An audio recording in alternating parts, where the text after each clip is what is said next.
प्रतिपादन किया और मानव हितों के लिए मानवता को यह मंत्र समर्पित किया, तो मैं कहूंगा आदिनाथ भगवान ने सर्वप्रथम ओम कहा और ओम कह करके नवकार मंत्र का प्रतिपादन करके और अपने समस्त अनुयायियों से इस महामंत्र के साथ ही अपने दिन की शुरुआत करने की प्रेरणा दी। इस महामंत्र के साथ ही अपने हर दिन का समापन करने का आदेश दिया और वो मंत्र है नवकार महामंत्र।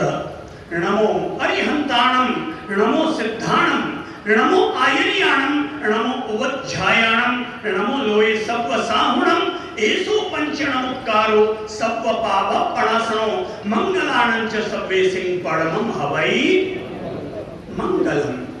ये बिल्कुल एक सहज सरल जन जन की जुबान पर चढ़ा हुआ ये दिव्य मंत्र है और इस मंत्र का नाम है नवकार मंत्र।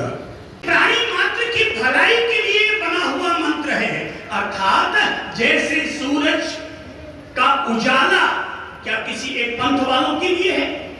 किसके लिए? सूरज का उजाला किसके लिए?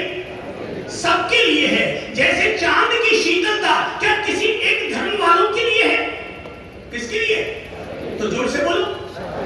हाँ, जैसे सूरज का उजाला सबके लिए है, जैसे चांद की चांदनी सबके लिए है और जैसे अग्नि सबकी रोटी सेकती है। अग्नि किसी एक की रोटी सेकती है कि ये हिंदुओं की सेकेगी, मुसलमानों की सेकेगी, कि सिखों ईसाई या जैनों की सेकेगी?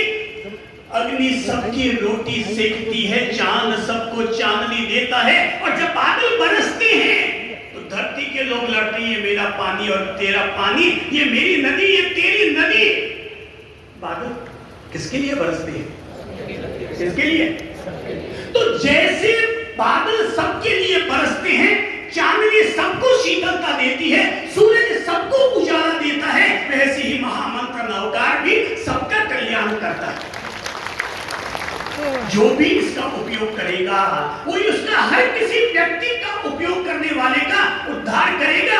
अरे बाकी की तो बात छोड़ दो, अगर कोई त्रियंच जीव भी, कोई पशु पक्षी भी अगर इसको सुन लेगा तो उसके सुनने मात्र से उस जीव का उद्धार हो जाता है। हम कैसे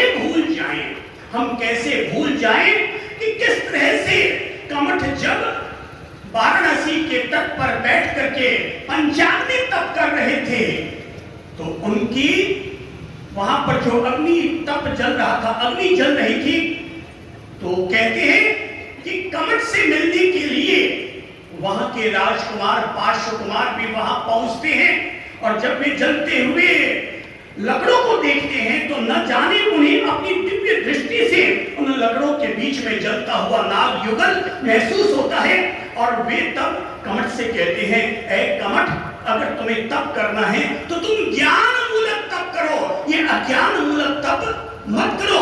केवल अग्नि के पास बैठना और केवल भूखे रहना ये कोई तप नहीं है। तप तो तभी है जब वो अहिंसा पूर्वक तप किया जाए, जब वो संयम पूर्वक तप किया जाए, जब वो आत्मशुद्धि के लिए तप किया जाए, तभी वो तप होता है। कमठ ने जब ये सारी बातें सुनी तो कमठ उद्वेलित हो गया, क्रोधित हो गया कि आई उस ध्वनि का नाम ही है ओम।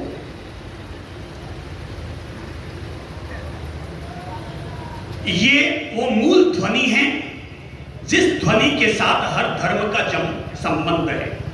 जब दुनिया में धर्म पैदा हुए तो धर्म बाद में पैदा हुए, उससे पहले ओम आ गया था। धर्म बाद में पैदा हुए, हिंदू, जैन, सिख, ईसाई, इस्लाम, पारसी, ये धर्म के जो नाम हैं ये नाम बाद में पैदा होकर आए, पर ओम उससे पहले पैदा होकर के आ गया था। अगर मैं हिंदू धर्म की भाषा में कहूं तो कहूंगा ये मूल महाध्वनि है, ये वो ध्वनि है जिससे वेद पैदा हुए, ये वो मूल ध्वनि है जिससे पुराणों का विस्तार हुआ, ये वो मूल ध्वनि है जिससे गीता का सृजन हुआ। अर्थात हर ध्वनि से पहले जिसका संबंध जुड़ा हुआ है वो है, सब बोलो तो क्या है वो? ओम। उस महाध्वनि का नाम है ओम।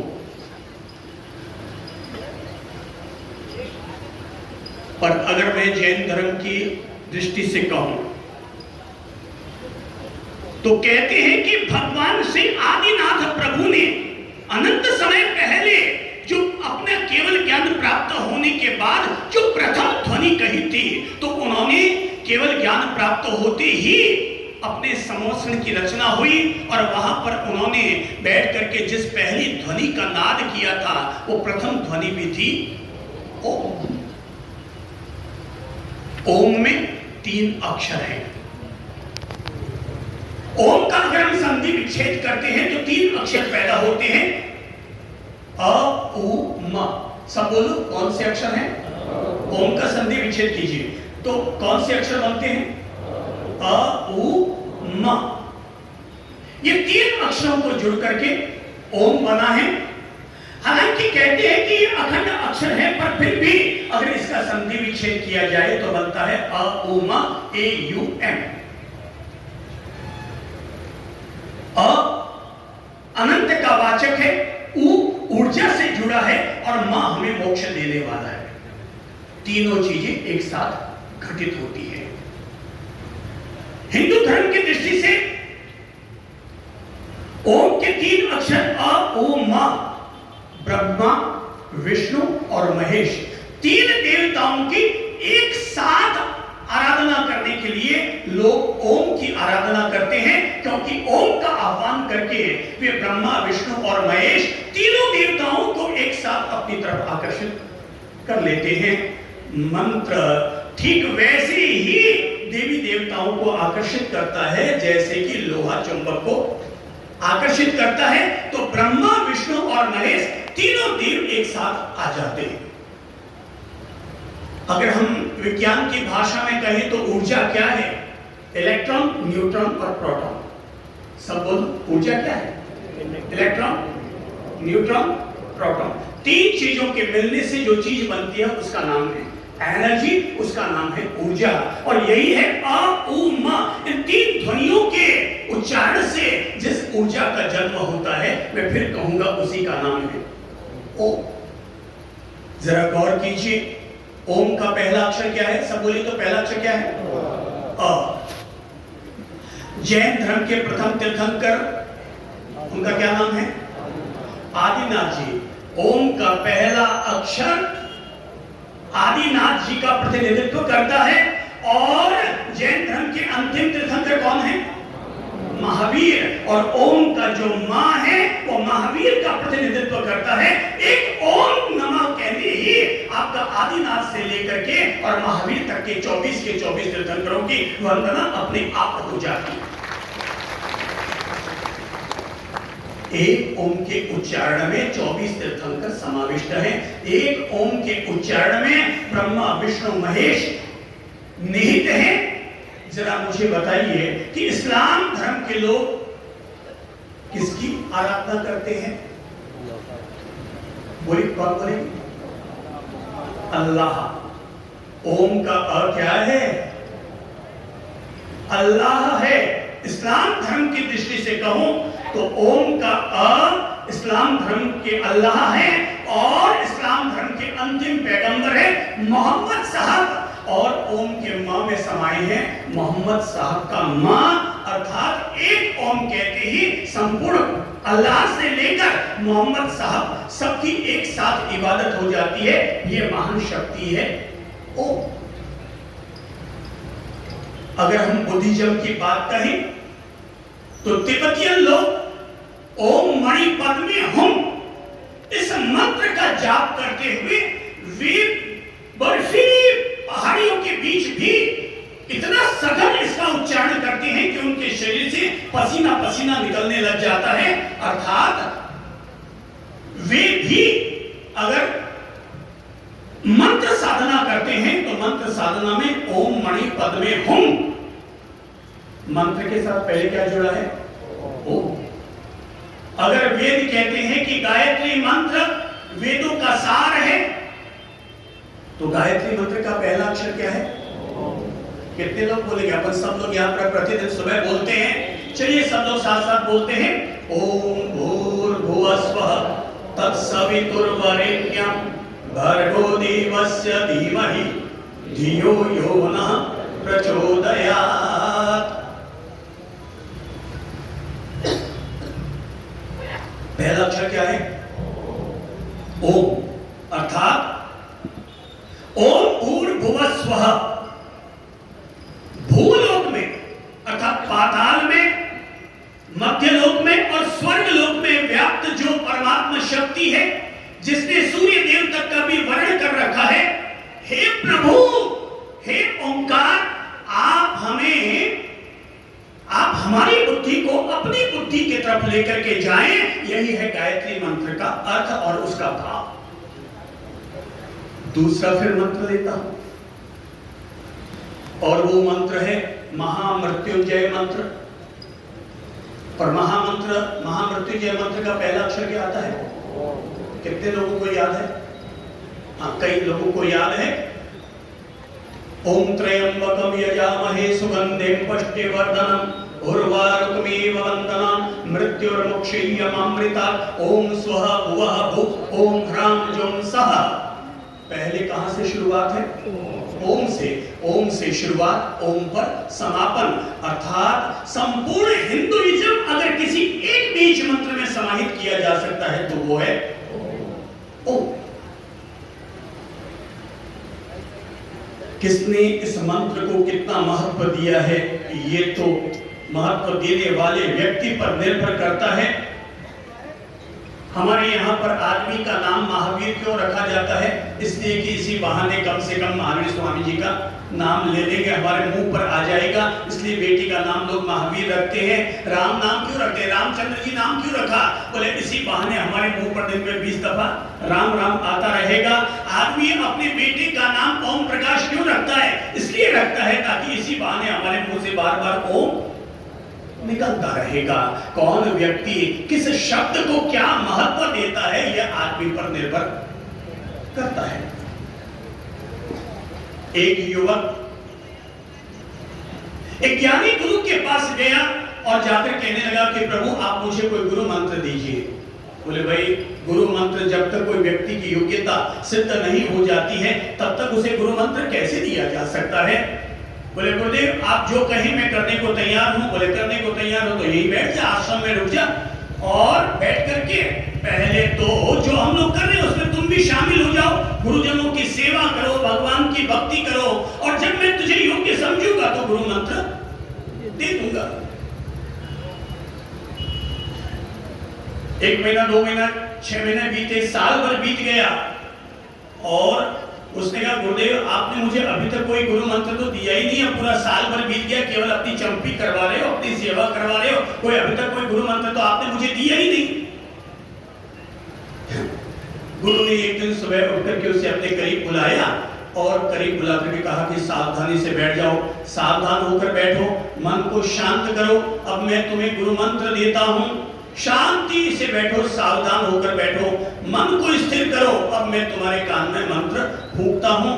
गुरु ने उसे वैसा सचेत किया, अपनी आंखें बंद की और गुरु ने अपने मधुर कंठ से मधुर स्वर में उसके कान के पास जाकर के एक परा तरंगों के साथ उसे मंत्र दिया और उससे कहा ओ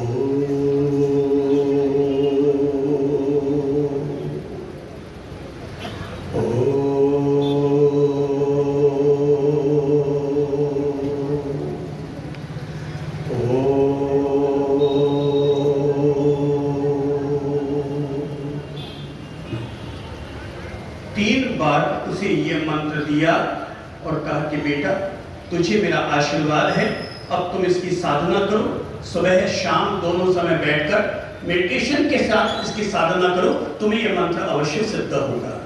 बड़ा खुश हुआ, आज गुरुजी ने बड़ी कृपा की, मुझे गुरु मंत्र दिया और मुझे गुरु मंत्र के रूप में क्या दिया? सब बोलो तो ओम। ओम का गुरु मंत्र दिया है।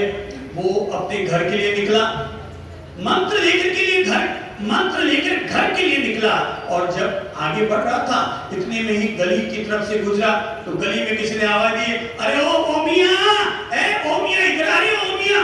बोले यार कौन सा ये गुरुजी ने मंत्र दिया यार, यहाँ पर सारे छोरे ही कोई ओमिया ओमिया बोल रहे हैं, ओम ओम। अरे ओम तो उसका नाम है और गुरुजी ने साल भर मुझसे सेवा करवाई और दे दिया करके ये मामूली मंत्र दिया ओम। अरे यहाँ तो सारे लोग ही एक दूसरे को ओम या ओम ओम बोल रहे हैं। किसी ने कार रखी तो कार का नाम रख दिया ओम नहीं। बोले यार ये तो मामूली मंत्र था, ये गुरुजी ने मुझे बेवकूफ बना दिया। और यार फिर देखो यार, घर एक बार जाकर तो आऊं।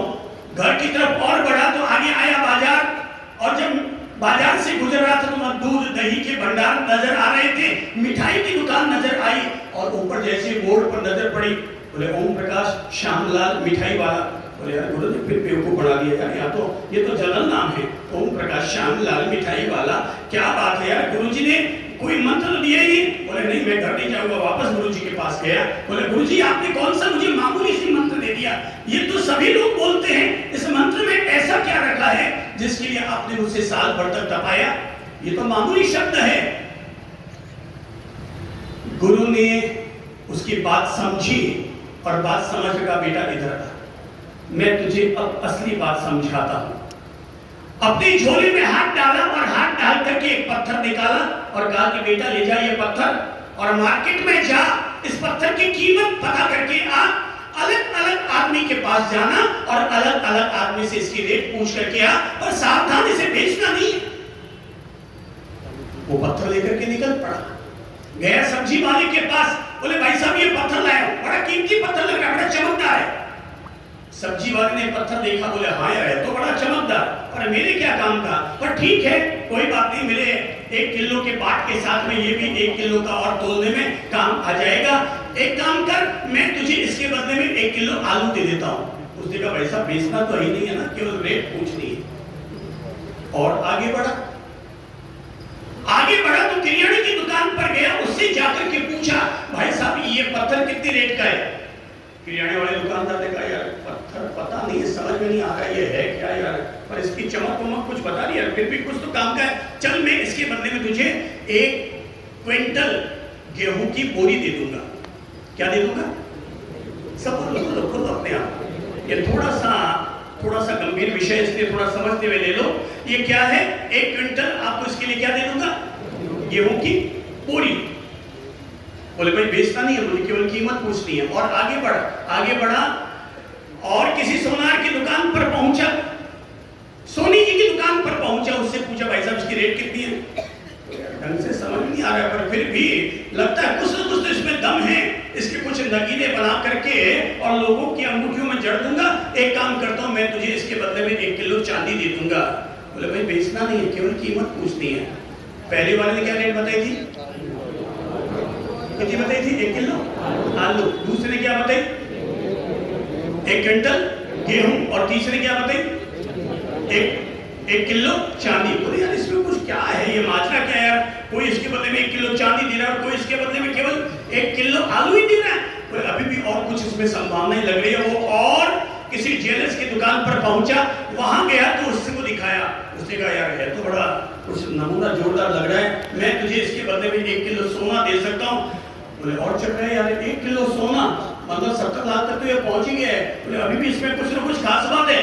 और वो पहुंचा एक जौहरी की दुकान पर और उसको जाकर के दिखाया, भाई साहब इसकी कीमत कितनी है। जौहरी ने उस पत्थर को देखा, बोले 1 मिनट रुको। वहीं पर ही उसने टेबल पर वो पत्थर रखा, उसकी 3 परिक्रमा लगाई और 3 परिक्रमा लगा कर उसको प्रणाम किया। बोले अद्भुत अद्भुत अद्भुत, ऐसा पत्थर तो मैंने जिंदगी में आज तक कभी नहीं देखा, तुम इसकी कीमत पूछने आए हो।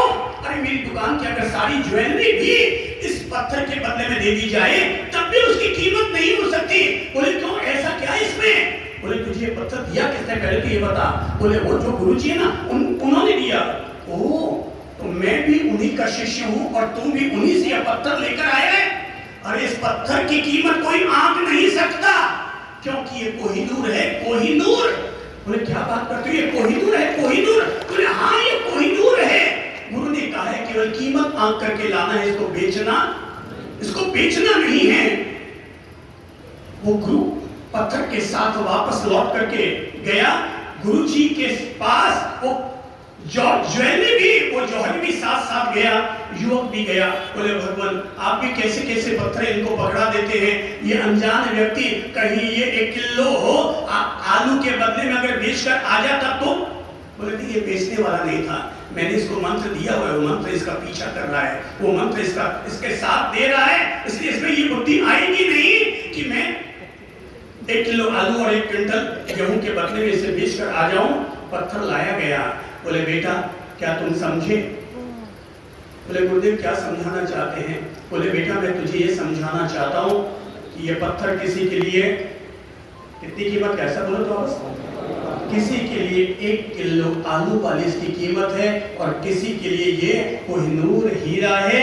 मेरे बच्चे ये ओम दिव्य मंत्र भी ऐसा ही है, किसी के लिए केवल नाम रखने के लिए है और किसी के लिए सिद्धत्व को प्राप्त करने के लिए, किसी के लिए ये केवल पुकारने भर के लिए है, पर किसी व्यक्ति के लिए ये आत्म साधना का आधार बन सकता है। मेरे प्यारे प्रभु ये दिव्य मंत्र है, ये सभी प्रकार के फल देने वाला ये मंत्र है, ये मूल ध्वनि है और इसीलिए कहा जाता है ओंकार बिंदु संयुक्तम। सब बोलो ओंकार बिंदु, वापस बोलो ओंकार बिंदु संयुक्तम नित्यं ध्यायन्ति योगिनः, नित्यं ध्यायन्ति योगिनः कामदं मोक्षदं चैव, कामदं मोक्षदं चैव। ओंकाराय नमो नमः, ओंकाराय नमो नमः।